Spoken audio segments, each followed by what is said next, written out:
NFT, I've fallen for you.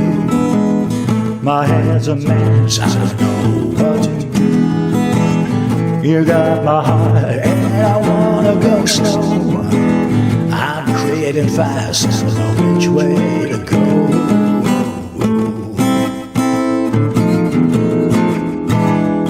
You know, NFT is so new to me.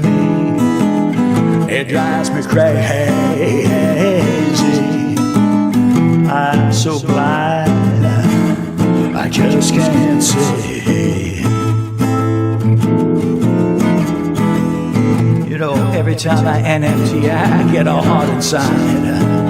I just want to mint, find a buyer, and flex with pride. Hey, NFT, I follow through.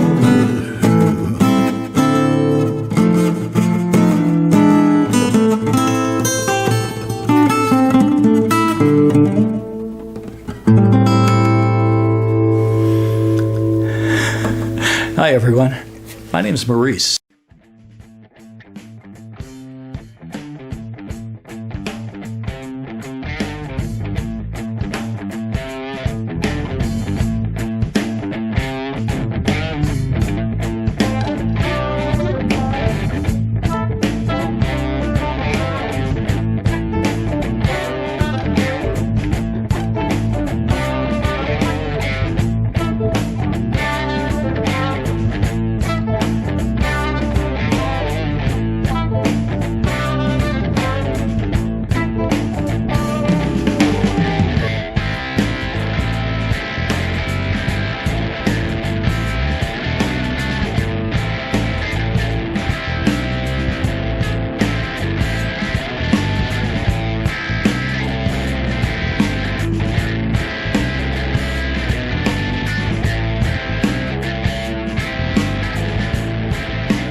A lot of you know me as a book author. I wrote the now infamous book Leverage and Limp Momentum, which is really about change management and how people react to different business enterprises. Over the last few years, I focused on helping artists develop strategies for NFT. I got into that world through the back door, and quite a few years ago. I'm not new to NFT. I started, back in 2014, 2015 with crypto art. As soon as I saw blockchain, I knew I had to somehow, roll this into my mix and into my art and music mix. And it's taken a few years, but here we are. It's exciting times for everyone. A lot of NFT has been overhyped, and I absolutely hate that aspect of it. But sometimes you have to look beyond what some of the core people are doing in the industry, and make NFT work for you. I've been a photographer for many years too, and a fine art photographer. I shot extensively, almost for 2 decades, with a large format film, 8x10 film. I've carried, cases and it seems like tons of gear around the world, my 8x10 gear, to shoot all kinds of interesting life experiences, whether it's in the city or in the middle of the desert somewhere. I played in the now defunct studio jam band, the Voodoo Poodles, for 15 years. And, we had a lot of fun. Once a week, we'd go to a friend's studio and sip some beer and lay some tracks out and just enjoy ourselves creating music live off the floor. I haven't done that for quite a few years. I have a home studio now. I've co-produced and managed shows that sold out at Radio City Music Hall. And, when you have exposure to all these different venues, you certainly get a different perspective on art and life. So, I'm fortunate, and I wake up every day grateful that I've had this opportunity to hang out with so many cool people, through associations. One of the acts that I worked with sold 50 million albums, 3 million concert tickets. I hung out and worked with acts at the Grammys, at the Junos in Canada, the CMA shows in Nashville, Billboard Awards.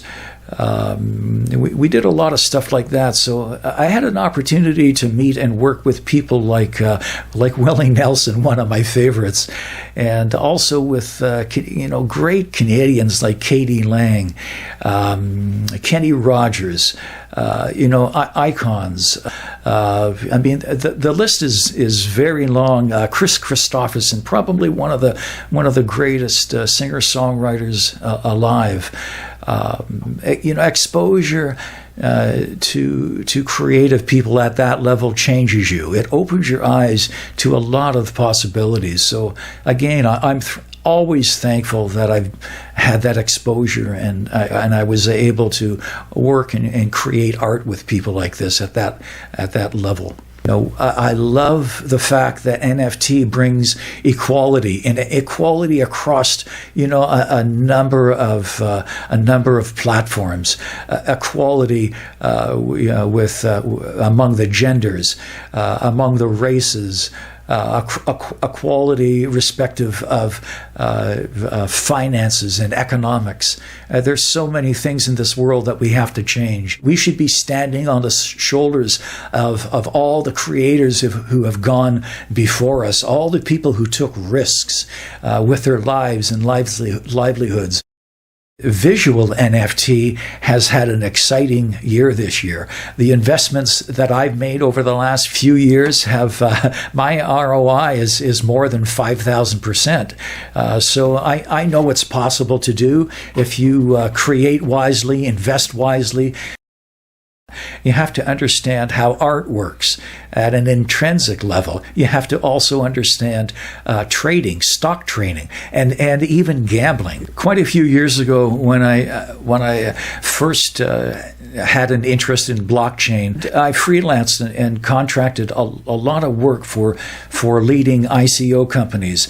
We raised in a few months, we raised over $22 million for a gaming company in Europe through ICOs. I also became very excited about blockchain when I saw what it could do in the banking and financial worlds. And I worked at a director's level. I worked cryptocurrency projects that developed exchanges. I built the business model for it and pitch decks, and I wrote a lot of the copy for the sales pitch.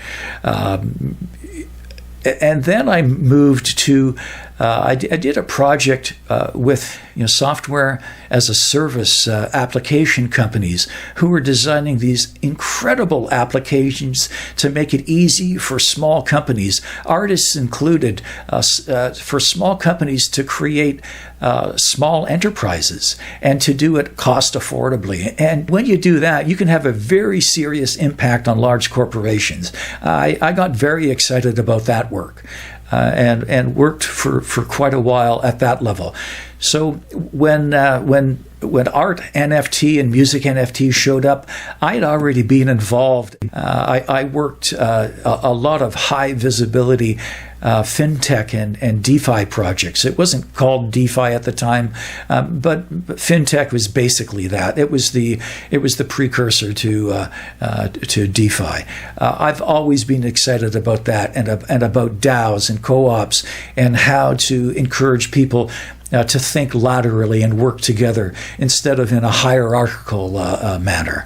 When you're in the music business and you're operating at a certain level, you really have to be able to predict what's going to happen, not just next month or in 2 months, but a year from now. So you have to pay attention to influences and influencers in the market. And if you can predict who's going to have a chart hit in the next month or the next couple of months, it puts you in a better position. I take all of the chops that I learned there and I apply them to NFT. I wanted to see what photographers were doing when NFT first started to roll out. So I did quite a bit of research. I literally researched hundreds of photographers until I found Justin Aversano. And Justin is now a well-known photographer who broke the mold. He's an NFT guy that's had so much incredible success that he's set the standard for everyone. Anyway, when I saw Justin, how he was rolling it out, I interviewed him. He's a great photographer, but he's even a better communicator. He's absolutely amazing. I think visual NFT that we saw explode early in 2021 and developed throughout the year, I think that was largely a training ground for music NFT. Musicians have been able to watch what happened in the visual world. We want to evolve it and keep it moving forward. I think that, in the next several months coming up, music NFT is going to extend what visual NFT has already done. Visual artists gave NFT life, and I think that musicians are going to give NFT soul. There are so many great independent enterprises out there already knocking it out of the park with music NFT. mNFT is here. It's just started, but it's about to grow and show us what NFT is really about and the power of blockchain and cryptocurrency. There's tremendous opportunity here for visual artists to now collaborate and partner with musicians, and for musicians to seek out visual artists and not just collaborate, but actually partner with them. When you create an NFT for an album cover, the visual artist, they have a lot to offer, and they should share in that. It's good for musicians, and it's good for visual artists. I'm already seeing some cats out there doing it, and it's working well. So keep this in mind. We have to drop some of the old things we're doing and move into a brand new world that's a little scary, and we're uncomfortable with it. But if we do that, it'll allow us as musicians to stand up independently and have more control over our careers and our relationship with our audience and with our fans. And at the end of the day, that's what it's all about. Don't let anyone tell you that the fan isn't important. The fan is still everything. The person that buys your NFT, whether it's visual or whether it's music or film, they have to not only love the art, but if you want them to buy a second piece, they have to love you too. So you have to learn how to create relationships that work over the long term. Unfortunately, that's just the way it is. A lot of artists are great at it, some not so good. NFT isn't hard if you know what you're doing, but NFT is incredibly frustrating when you don't. And it can cost you a lot of money. Money is time, and it's a huge time waster if you have to redo things and experiment over and over again. There are already a lot of great acts doing some good stuff out there. So, pay attention, do some research. Be experimental, but be realistic too. And you won't hurt yourself emotionally. One of the challenges is that music NFT, mNFT, is moving incredibly fast. 2022, we're going to see Wearables move into the music market at a very, very aggressive rate. Merch sales sometimes surpass ticket sales, concert ticket sales. They even surpass album sales. So just think of how NFT can move into a market and connect people at an individual level. Wearables today have RFID chips inserted into them that are active. So, for example, if you buy a concert ticket and it's an NFT ticket, your ticket will be able to match up directly with a hat you may have previously purchased, or with a t-shirt or shoes, or whatever clothing has the chip in it. And if you don't have these wearables yet, when you do go to the show, as soon as you move into the area, these chips will react with your ticket and with special offers at the venue. For example, if you bought your ticket early, if you were the first 1,000 people to buy the ticket, you'll get a special NFT deal.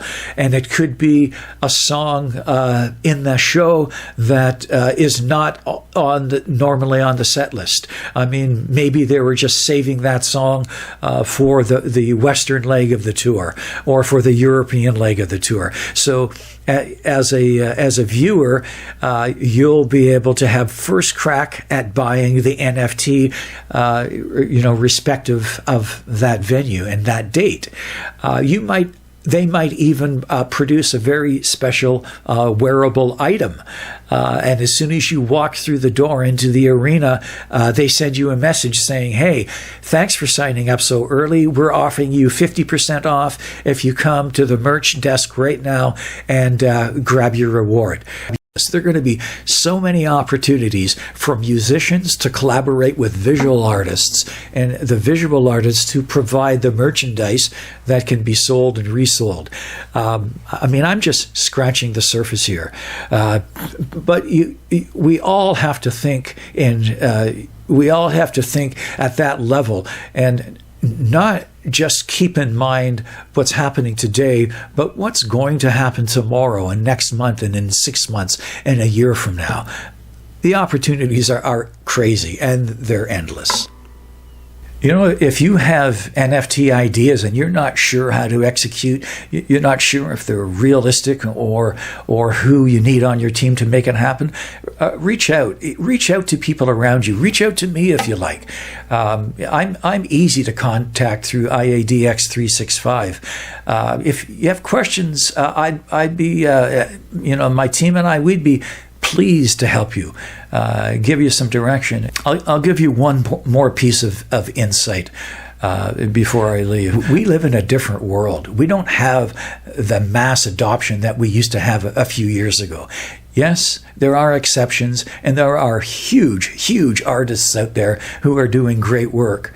But for the most part, independent artists are finding their niche, developing smaller communities, and working within these communities to create very comfortable lifestyles for themselves.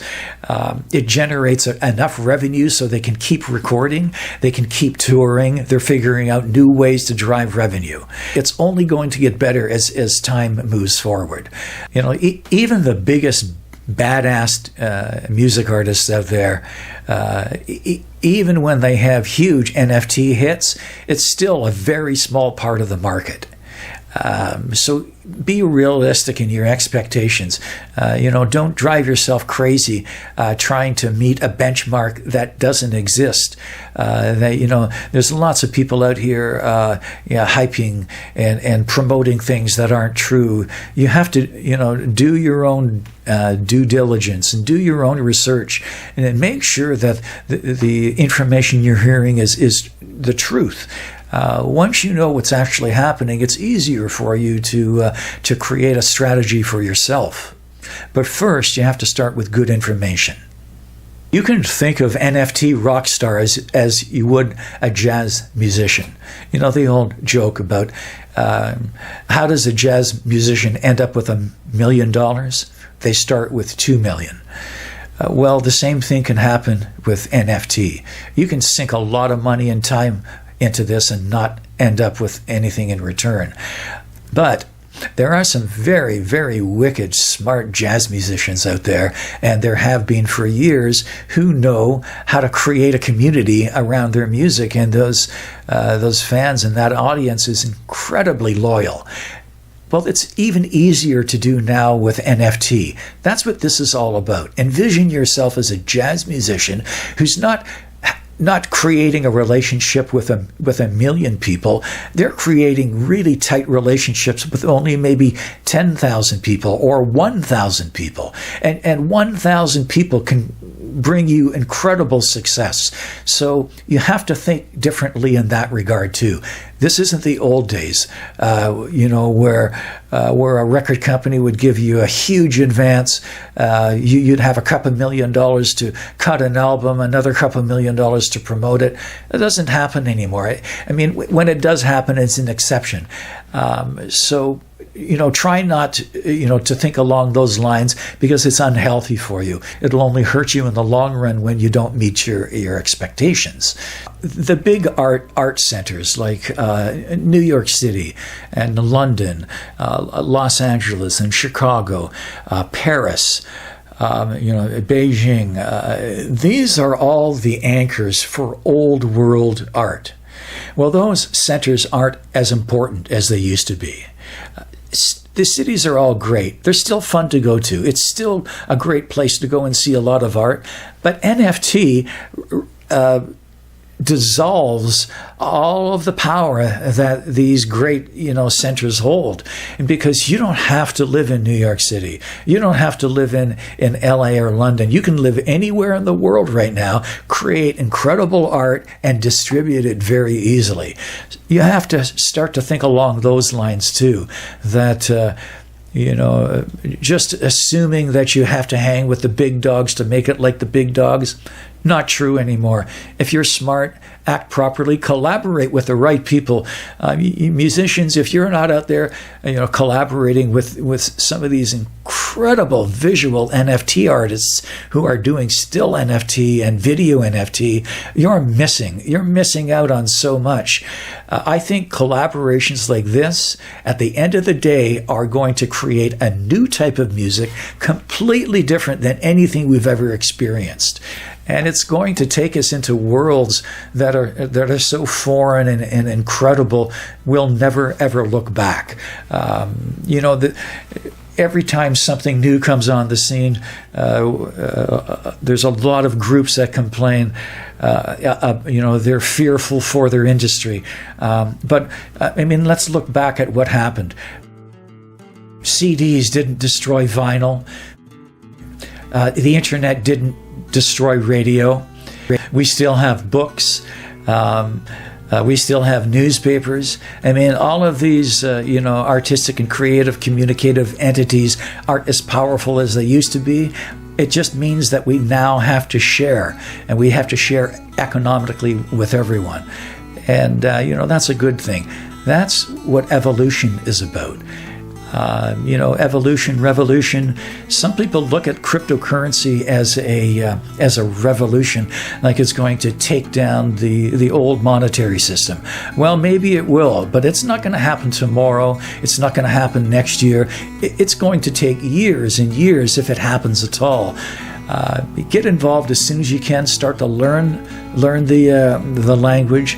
And have fun with your colleagues and with everyone else out there who is changing and helping evolve the art industry.